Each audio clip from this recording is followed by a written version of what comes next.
যদি কখনো এই ভিডিওটি চোখের সামনে আসে তাহলে কষ্ট করে দেখে নিও।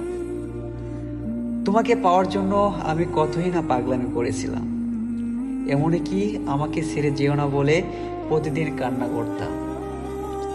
কিন্তু তুমি তোমার পরিবারের বাধ্য কন্যা, পরিবারকে আমার জন্য ছাড়তে পারবে না, তাই আমাকে ছেড়ে গিয়ে বুঝিয়ে দিলে ভালোবাসা পবিত্র হলেও পাওয়ার যোগ্যতা সবার থাকে না। তাই শুধু তোমাকে বলবো বলে বলা হয়নি। ভালোবেসে না পাওয়ার যন্ত্রণা কতটা অসহ্যকর তা তুমি কখনোই বুঝবে না, কারণ তোমার এখন নতুন ভ্রমণ পরিপূর্ণ ভালোবাসায়, তার অভাব তোমাকে স্পর্শ করতে পারবে না।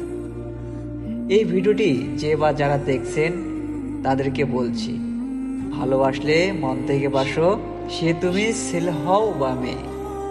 পরিবারের চাপে পড়ে ভালোবাসা মানুষকে ছেড়ে দিয়ে তুমি সুখে থাকবে ঠিকই, কিন্তু যাকে ছেড়ে চলে যাবে সে কখনোই ভালো থাকবে না, মোটেও থাকবে না। ভালোবাসার নাম নিয়ে খেলা করো না, সাজিয়ে রাখতে পারলে রাখো, আর নয়তো কারো জীবনে স্পর্শ করার প্রয়োজন নেই প্রিয়।